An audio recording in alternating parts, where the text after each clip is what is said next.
यह कहानी एक गरीब लड़के की डॉक्टर बनने की कहानी है। एक समय की बात है, एक छोटे से गांव में एक गरीब लड़का रहता था।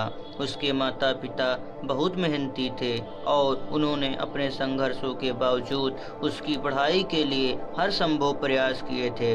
लड़का दिल का बड़ा ही प्यारा था और उसकी ख्वाहिश थी कि वह एक दिन डॉक्टर बने और गांव के लोगों की सेवा करे।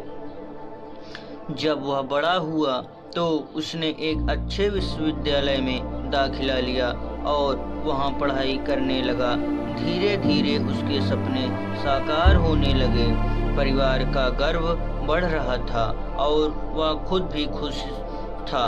एक दिन जब वह अपने अंतिम वर्ष की परीक्षा देने वाला था, तब उसकी माँ बहुत बीमार पड़ गई। तो उसे तुरंत अस्पताल ले जाया गया और डॉक्टर ने बताया कि उसकी स्थिति बहुत गंभीर है। लड़के को अपनी पढ़ाई से ज़्यादा माँ के स्वास्थ्य पर ज़्यादा ध्यान देना पड़ा। परीक्षा के परिणाम के दिन लड़के को पता चला कि वो अपनी परीक्षा में उत्तीर्ण नहीं हो पाया था। उसके सपने टूट गए और उसका दिल भी। लड़के को बहुत आशा थी कि वह डॉक्टर बनकर अपने माँ का इलाज करेगा, पर उस समय उसके हाथ से वह सब निकल गया। कुछ समय बाद उसकी माँ का निधन हो गया। लड़के को इस दुख का सामना करना पड़ा और उसका दिल फिर से टूट गया।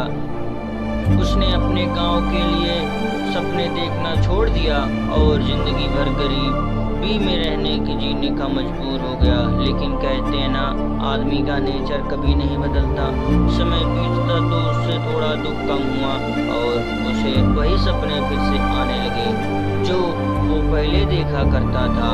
वह लड़का अपने पड़ोसी की मदद से एक नौकरी पाने में सफल हुआ। धैर्य और मेहनत से उसने अपने जीवन को फिर से संवारा। उसका दिल अब भी दर्द भरा था, लेकिन वह नहीं चाहता था कि उसके सपनों को तोड़कर वह जिंदगी बिताए। अब वह एक छोटे से शहर में काम कर रहा था और उसके लिए अच्छे दिन आने लगे। उसने जिंदगी के सभी बुरे लोग और समय को भुला दिया और दूसरों की मदद करने में खुशी महसूस करने लगा। उसके सपने सच हो गए। अब वह लोगों की सेवा कर रहा था और उसका दिल खुशियों से भर गया था। उसने अपने जीवन में संघर्षों को और महत्वपूर्ण बना दिया था। जीवन में वक्त कभी कभी मुश्किलों से भरा होता है, परंतु हमें कभी हार नहीं माननी चाहिए। जब तक हम अपने सपनों पर विश्वास करें और मेहनत से काम करते रहें, हमें अपनी जिंदगी में सफलता जरूर प्राप्त होगी। धैर्य रखें, सपनों का पीछा करें और